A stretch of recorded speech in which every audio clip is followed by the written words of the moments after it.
Assalamualaikum warahmatullahi wabarakatuh. Waalaikumsalam warahmatullahi wabarakatuh. Selamat siang, sahabat Nusa Tenggara Barat.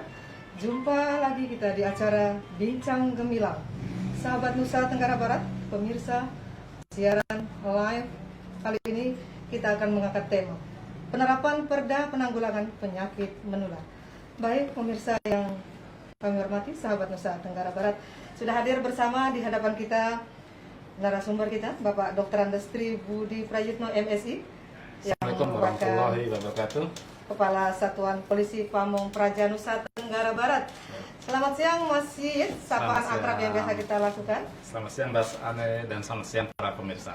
Sehat tentunya siang Insya hari Allah, ini. alhamdulillah. Mas Yit. Ya. Kemudian selaku narasumber kedua ada Bapak Kepala Biro Hukum Provinsi Nusa Tenggara Barat, Bapak Haji Ruslan Abdul Ghani. Mas Hukum, selamat siang Pak Haji Ruslan. Selamat siang. Assalamualaikum warahmatullahi wabarakatuh. Waalaikumsalam. Assalamualaikum warahmatullahi wabarakatuh.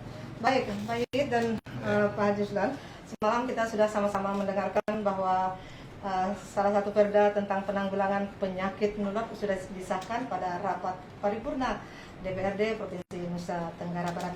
Kita langsung saja, Pak Yit, Mas Yit, pada kesempatan Saya siang dulu ini. atau Pak Saya Tahu dulu? silakan kepada Kasat PNPP yang berjibaku selama ini. Kalau pada biasanya ini adalah Biro Hukum selaku substansi yang menangani perda secara langsung. Kali ini kita melakukan langsung penegakannya ya, Pak Kasat ya. Ya. Ya baik. Sebagai pertanyaan pertama, Pak Yit tentunya Ya. bagaimana proses penegakan? Mbak Asne rubah ya, sekarang panggil Pak Yit ya, selama ini panggil Mas Yit. Santai aja Mbak, Santai ya. aja, Ya baik. Saya sebaiknya memanggil apa? Mas Yit atau Pak Boleh, Yit? boleh. Ya, Pak Kasat saja kalau gitu. Oke, Pak Kasat, siap. ya Pak Kasat. Ya. Bagaimana proses penegakan disiplin terhadap masyarakat yang melakukan pelanggaran terhadap protokol COVID-19 ini? Di mana selama ini kita lihat bersama Pol PP sangat luar biasa, membutuhkan tenaga ekstra, Mas Yit. Ya. Kami mohon penjelasannya kepada seluruh pemirsa. Ya, makasih Mbak Asne dan para pemirsa, sahabat NTB.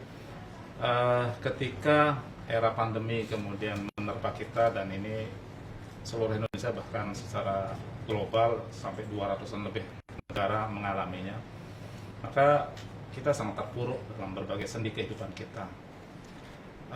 Berbagai protokol kesehatan itu menjadi bagian yang harus kita laksanakan, dan tentunya dalam hal ini seluruh jajaran para pihak kemudian bekerja bersama. Saya masih ingat ketika untuk NTB sendiri itu munculnya di pertengahan ya, dalam pengertian ada daerah-daerah lain di Indonesia yang lebih dulu muncul. Betul sekali, Mas. Ada suasana kebatinan kita bahwa kita tidak akan terkena, bahkan secara nasional Indonesia tidak akan kena karena orangnya orang-orang yang hebat, orang kebal dan Orang hebat sehat semua ya. ya. Tapi faktanya virus ini adalah virus yang sangat bahaya dan dalam perkembangannya sejuta muka ini COVID-19. Artinya memang ini sangat dahsyat dan kita terpuruk. Bahkan sampai dengan saat ini kita lihat trennya terus meningkat ya. Baik yang terpapar maupun mohon maaf ada sanak saudara, keluarga kita, sahabat-sahabat kita, orang-orang tua kita yang kemudian meninggal dan jumlahnya sudah ratusan untuk NTB. Dan itu data juga terekspos semua Iya, ya, terupdate setiap saat iya, ya. setiap hari sangat terbuka kemudian untuk diketahui. Padahal edukasi, sosialisasi Iya. terus dilakukan secara Betul. masif. Pak. Jadi para pihak yang tadi saya sebut, baik TNI, Polri, teman-teman dari jajaran perangkat daerah, Pol PP juga itu turun melakukan baik itu sosialisasi, kemudian himbauan, edukasi sudah dilakukan semata-mata untuk bagaimana kemudian protokol kesehatan ini kita laksanakan. Sederhana sebenarnya 3, bagaimana kita senantiasa menggunakan masker Baik. ya. Kemudian bagaimana kita sesering mungkin mencuci tangan di air mengalir dengan menggunakan sabun dan kemudian senantiasa menjaga jarak. Sebenarnya 3 itu saja. Sepanjang kemudian vaksinnya belum ditemukan, maka inilah vaksinnya. 3 hal itu. Baik, Ya. baik Pak Kasat, Ya. seperti yang Pak Kasat utarakan tadi bahwa 3 hal tadi itu Ya. menjadi topik yang selalu kita edukasi Ya. dan selalu kita masifkan ke Ya. masyarakat. Ya. Menurut Pak Kasat selama ini hasil pantauan di masyarakat bagaimana kira-kira? Penjelasan kepada kita. Ya. Ketika awal itu ada semacam kedisiplinan yang cukup tinggi ya, ada suasana seperti itu. Namun kemudian ternyata adanya pelonggaran ya dan berbagai hal itu kemudian menunjukkan bahwa angka trennya meningkat dan kewaspadaan kemudian saya lihat makin mengendor di beberapa kalangan masyarakat. Bahkan mohon maaf Mbak Asni, seolah-olah tidak percaya bahwa COVID ini ada. Dapat saya tegaskan, COVID ini ada dan sudah terbukti bahwa dari waktu ke waktu dan mohon maaf Mbak Asni, hari ini dan beberapa hari kemarin tidak ada lagi zona hijau di NTB. Oh ya? Iya. Oh, seperti itu ya? Ya, artinya sudah sebagian merah dan sebagian oranye. Itu artinya memang ini paparan sudah dahsyat sekali. Ya tentu kita tidaklah kemudian lebay, tapi juga jangan abai. Ya. Artinya sepanjang kita kemudian melakukan tadi disiplin tadi, maka kita akan relatif terhindar dari itu. Nah faktanya disiplin itu yang kemudian dari beberapa kalangan kelihatan mengendor. Nah ini ketika kita sudah melakukan pembagian masker, kemudian kita sudah edukasi, kemudian kita sudah memberikan ya berbagai hal. Ingat Mas Andre sedikit saja, ada 3 fungsi utama pemerintah. Ya. Pertama, pemerintah itu harus melindungi masyarakat. Melindungi masyarakat ya? Kemudian kedua, melayani masyarakatnya. Ya. Dan kemudian ketiga, memberdayakan masyarakat. Maka ini bagian dari bagaimana pemerintah hadir untuk melindungi. Jadi bukan semata-mata ketika pemberian sanksi itu pemerintah kejam kepada masyarakat, tapi ini bagian dari melindungi masyarakatnya. Ya. Demikian. Terima kasih Mas Yid, selaku Kepala Satuan Polisi Pamung Praja yang menurut peraturan perundang-undangan adalah harus melakukan penegakan terhadap peraturan gubernur dan peraturan daerah ya. Ini merupakan tusi yang sangat luar biasa terhadap masa pandemi ini. Ekstra kegiatan ini dilakukan. Baik, terima kasih Mas Yid. Pada bincang Gemilang terdahulu, Pak Kasat pernah mengatakan bahwa ketika sosialisasi edukasi terus dilakukan, pada akhirnya nanti akan terjadi sanksi-sanksi. Boleh dijelaskan pada kami sanksinya seperti apa? Iya, tentu sahabat saya Pak Karo Hukum senantiasa memberikan semacam arahan-arahan kepada kami di lapangan seperti apa dalam pemberian sanksi. Terus terang Mbak Sne, teman-teman di lapangan sudah melakukan beberapa kali operasi penekan, bahkan secara rutin patroli. Ada dibantu oleh TNI, Polri dan seterusnya. Sinergi ya? Ya, sinergi, betul-betul sinergi ya. Ya. Ada kerap kali, mohon maaf, kita sampai melakukan hukuman Pak Karo, mohon maaf, walaupun waktu itu belum ada payung hukum ya. Kami memberikan sanksi-sanksi yang sederhana, misalnya mohon maaf, bagaimana kemudian si pelanggar ini kita minta memberikan kesaksian, memberikan pernyataan bahwa tidak akan mengulangi dengan menggunakan poster seperti Saya ini. juga ada melihat tempo hari disuruh menyanyikan lagu Indonesia Raya. Ada lagu-lagu wajib, kemudian mengucapkan Pancasila, sampai mohon maaf Pak, ada karena situasi di lapangan yang memang suasananya sampai ada yang disuruh push up. Nah tentunya ini menjadi sesuatu yang harus kita pastikan ya payung hukumnya, dan alhamdulillah kita dapat masukan Mbak Asni dari teman-teman di kabupaten kota, kemudian juga dari unsur Forkompinda bahwa tidak cukup efektif kalau kemudian hanya menghimbau, mengedukasi, tetapi harus ada sanksi hukum. Karena tadi kita melindungi orang banyak yang sudah mulai tertib, sudah mulai disiplin. 1, 2 atau sekian persen yang kemudian tidak disiplin yang bisa menjadi penular bagi yang lain. Terima kasih. Menyambung pembicaraan Pak Kasat tadi. Selamat siang kembali kepada Bapak Haji Ruslan. Siang. Karo Hukum Provinsi Nusa Tenggara Barat. Sebelumnya tadi Pak Kasat mengatakan bahwa ini belum ada payung hukum, sudah melakukan sanksi, tapi sanksi yang dilakukan yang sanksi yang menyenangkan tentunya, dengan harus menghafal lagu Indonesia Raya, lagu-lagu kebangsaan kita. Kembali ke Pak Karo, tentunya Pak Karo Hukum, semalam kita sudah mendengarkan bersama bahwa peraturan daerah tentang penanggulangan penyakit menular ini sudah disahkan. Sejauh ini kami ingin mendengarkan bagaimana kronologisnya sehingga perda ini harus dilakukan tentang payung hukum pemberlakuan terhadap penanggulangan penyakit menular. Kami persilakan Pak Karo. Terima kasih Mas D. Assalamualaikum warahmatullahi wabarakatuh. Waalaikumsalam warahmatullahi wabarakatuh. Terkait dengan tadi disampaikan oleh Pak Kasat bahwa harus ada payung hukum, melaksanakan sanksi ya tanpa payung hukum, ya itu betul sekali. Maka berangkat dari permasalahan-permasalahan yang ada di lapangan ini, tadi sudah dijelaskan panjang lebar bahwa COVID ini sudah sangat luar biasa, sehingga bagaimana supaya efektivitas penegakan di lapangan supaya bisa berjalan secara maksimal sesuai dengan diharapkan, maka memang diperlukan payung hukum. Ya. Payung hukum itu berupa apa? Ya tentunya bahwa kita harus membuat peraturan daerah, karena hanya peraturan daerah yang boleh memberikan sanksi. Di luar itu maka itu sebagai pelaksana. Ya, bagaimana prosedur kita membuat peraturan daerah ini? Apakah secara normal seperti biasa bahwa karena ini adalah keadaan mendesak yang harus segera dilahirkan, maka kita memakai pasal 21 di dalam Peraturan Menteri 80 tahun 2015. Ya, di mana seharusnya bahwa setiap peraturan daerah yang akan dibahas ya, yang akan digunakan maka harus melalui Propemperda. Ya, kapan Propemperda itu harus diusulkan? Ya, 1 tahun ya, pada Kalau sekarang 2020 maka seharusnya paling telat itu adalah pada bulan November di 2019. Oh, cukup lama ya? Iya, itu kalau yang keadaan normal. Nah, tapi ini kan tidak normal, maka kita usulkan ya di luar Propomperda itu yang disebut dengan kumulatif terbuka. Maka kita pakai di pasal 21 peraturan menteri itu. Ya. Kapan diusulkan? Ya memang ini alhamdulillah juga teman-teman kita di Dewan sangat luar biasa juga ketika melakukan pembahasannya. Begitu kita usulkan ya setelah Sangat cepat ya, sangat sehingga cepat prosesnya? kita godok langsung ya setelah raperdanya ini selesai maka kita bawa ke Propomperda dan alhamdulillah teman-teman di Dewan sekali lagi sangat luar biasa antusias juga tentang pada daerah ya? kita ini ya. Tentunya kalau memang seperti ini kita sudah tidak sanksi lagi dengan penerapan penegakan yang akan dilakukan. Insya Allah tidak, karena sudah ada di materi perda itu sudah kita atur di pasal 17 ya. Sampai hafal pasalnya nih. Oh iya, seru.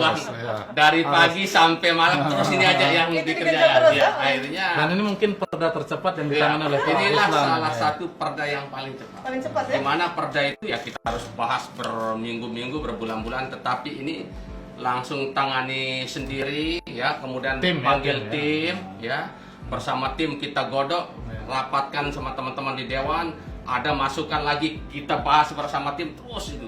Pak Karo, ini perda pertama di Indonesia terkait dengan ini? Ya pertama kali memang Wah. kita, Luar karena biasa, ya? teman-teman yang lain masih pakai Pergub, pergub dia, ya. karena kalau kita berbicara Peraturan sanksi, pelaksanaannya. ya, sanksi, karena jelas di pasal 42 Peraturan Menteri 80 ya 2015 itu disebutkan di sana bahwa peraturan daerah itu adalah nanti ditindaklanjuti dengan peraturan gubernur. Oh, ya. Artinya bahwa peraturan gubernur itu sebagai pelaksana dari peraturan daerah. Itu pasal 42 di peraturan menteri. Jangan catat.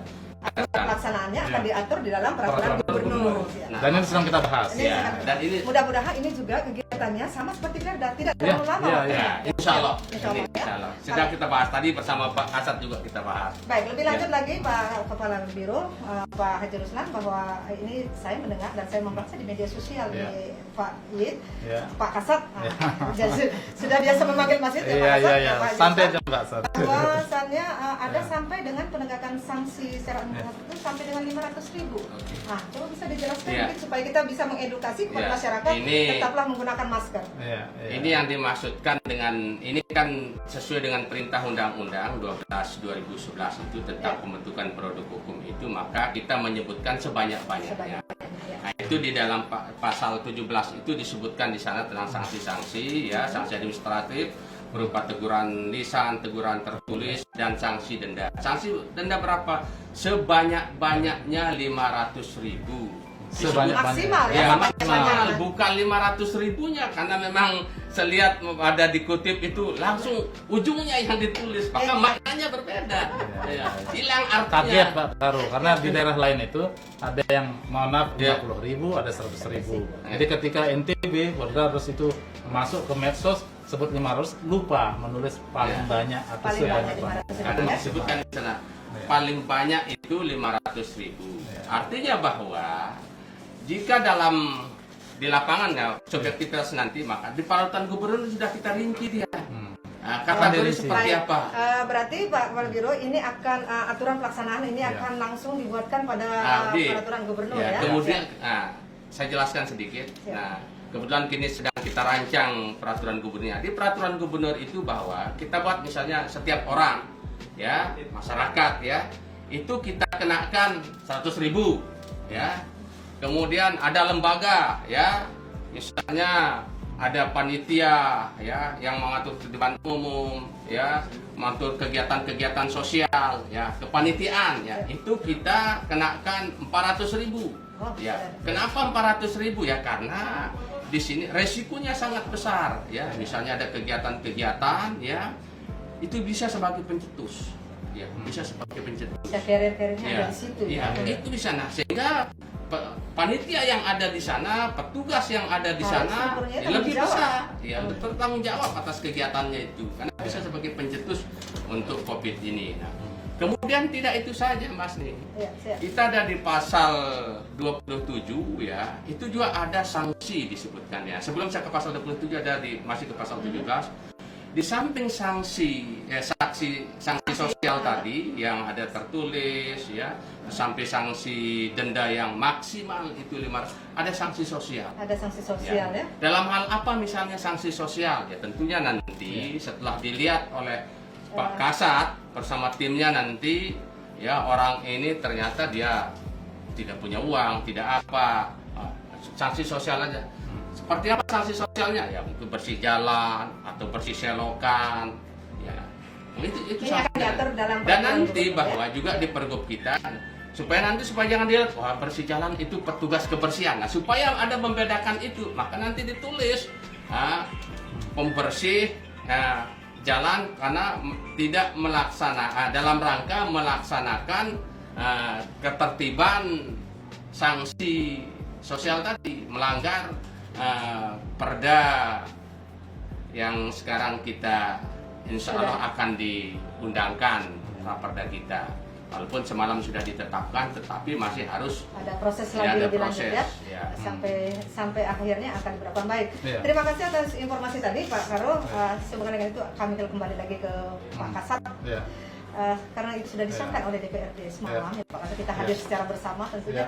Kami tentunya dari pemirsa juga ingin mendengarkan kapan akan berlaku. Karena ini kan akan ada transisi nih, pemberlakuan ini sesudah adanya Perda. Oke. Makasih Mbak. Pertama izin Mbak, mohon maaf. Jadi denda ini bukan menjadi tujuan, ya. Bukan kemudian kalau saya banyak mendapat kontak dari beberapa teman, ya, beberapa media dan juga dari beberapa kalangan terkait dengan denda. Loh, kok 500.000 sekali lagi paling banyak? Ya, Paling tadi sudah banyak, ya, paling padahal banyak. ada tahapan-tahapan yang harus dilalui ya. Bukan tahapan, besaran ya. Seperti besaran, tadi ya. sedang dirancang pergubnya. Untuk masyarakat umum perorangan itu 100.000 rupiah.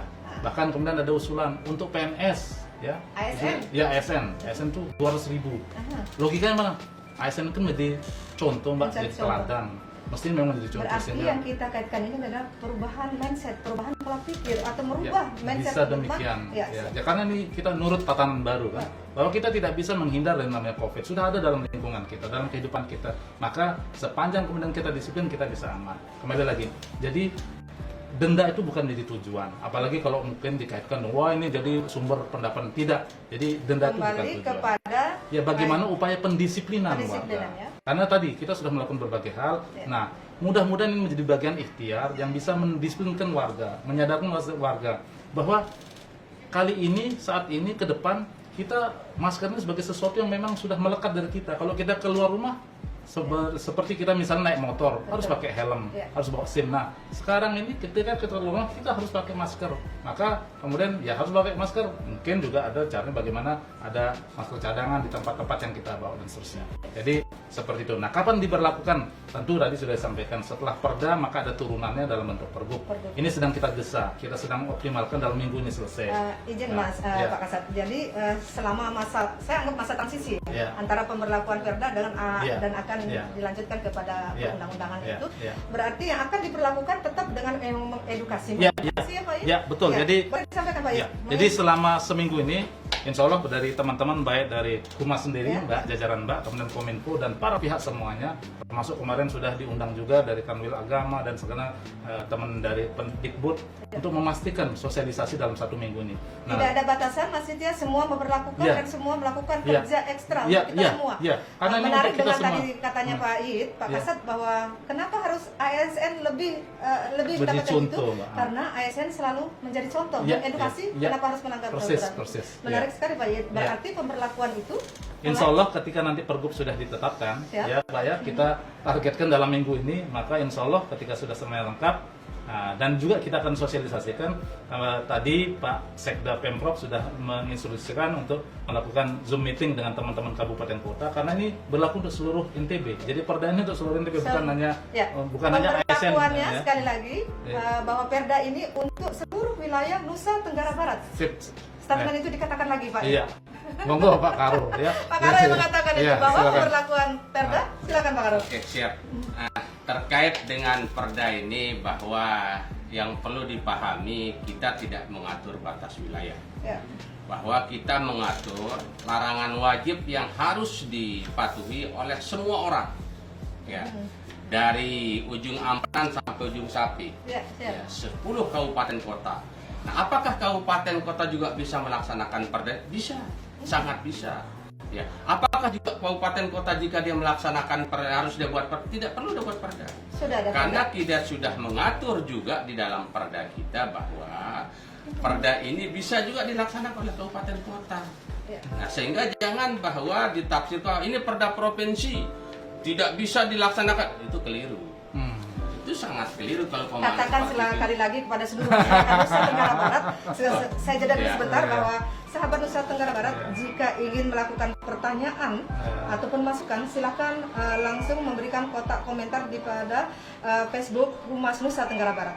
Sekali lagi kami katakan bahwa jika ingin memberikan masukan terhadap pelaksanaan bincang gemilang dengan tema penanggulangan penyakit menular, Pak Yit, Pak Kasat, Pak Karo, bahwa boleh melakukan pertanyaan ataupun memberikan masukan-masukan pada Facebook Humas Nusa Tenggara Barat. Kami lanjutkan lagi, Pak. Oke.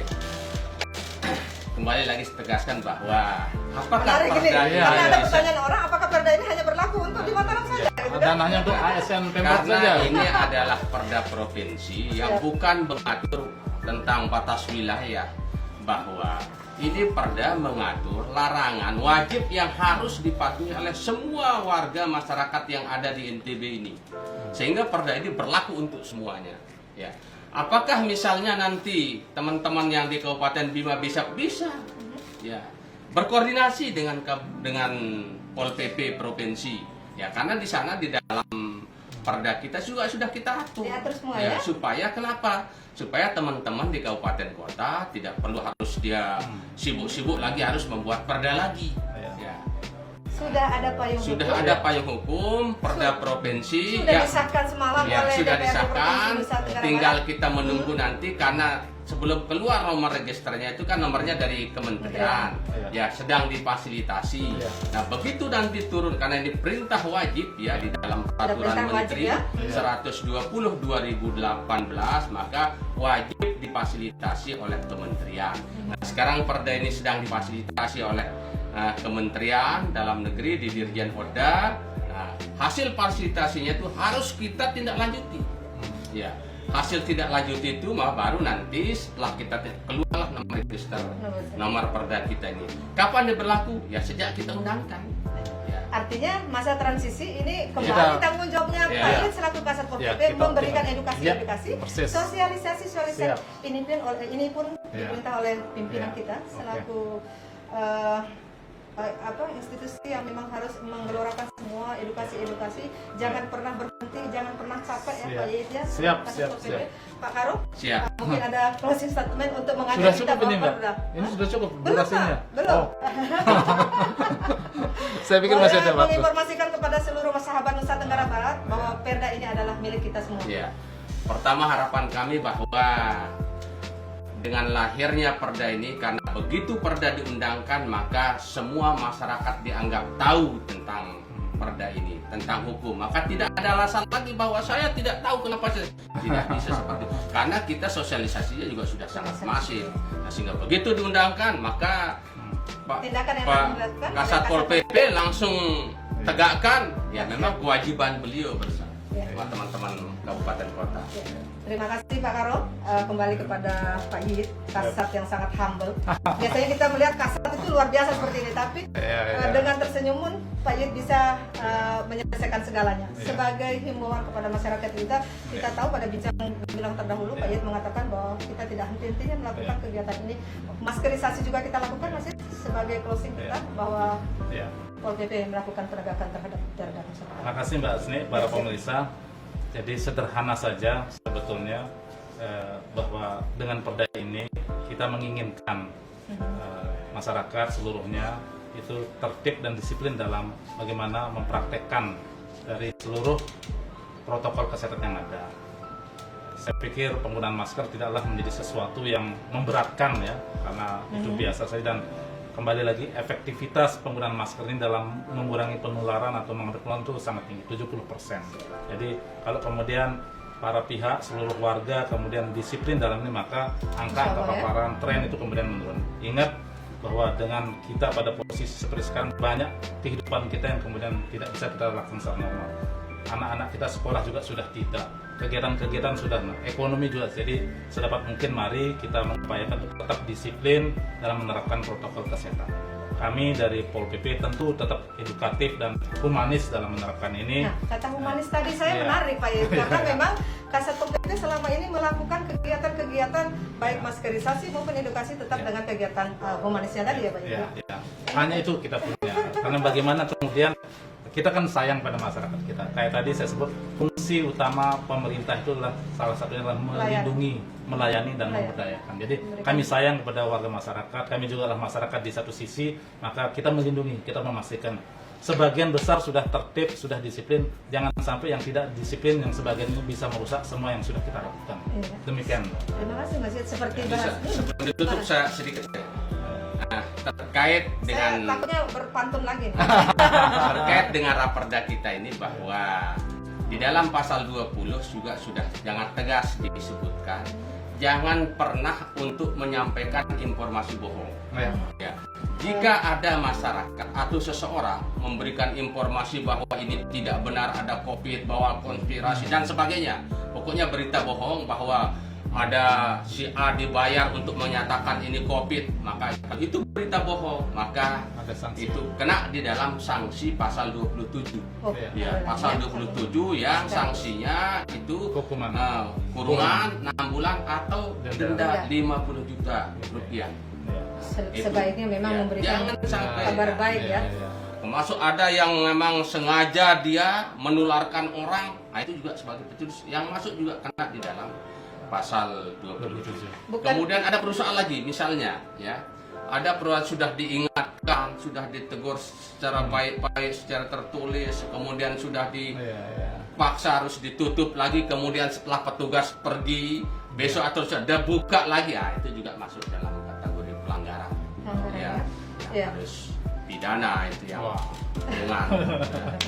Sahabat Nusa Tenggara Barat, banyak sekali informasi yang sudah diberikan oleh Kepala Biro narasumber kita pada siang hari ini, Bapak Tribudi dan Pak Haji Ruslan selaku narasumber pada tentang simulasi atau tentang sosialisasi penanggulangan penyakit menular yang sudah kita undang-undangkan bersama. Mudah-mudahan kegiatan bincang gemilang kita pada pagi hari ini, mengutip katanya Pak Yit, Pak Kasat Pol PP, selalu memberikan informasi yang terbaik, selalu memberikan informasi bermanfaat walaupun satu kalimat.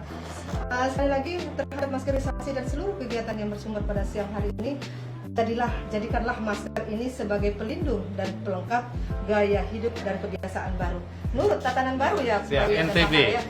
NTB, nurut tatanan baru. Itu yang kita lakukan. Jadi nurut tatanan baru. Baik, kita closing bersama Pak Yit, NTB Tangguh dan Mantap tentunya NTB Gemilang. Sekali lagi sahabat Nusa Tenggara Barat, kami atas nama kru yang bertugas pada pagi hari ini, saya Asnirawati dan ada Pak Yit, Kasat Pol PP, dan Haji Ruslan dari mengucapkan terima kasih atas kesempatan kita bincang gemilang ini. Selamat siang dan salam sejahtera untuk kita semua menuju NTB Gemilang.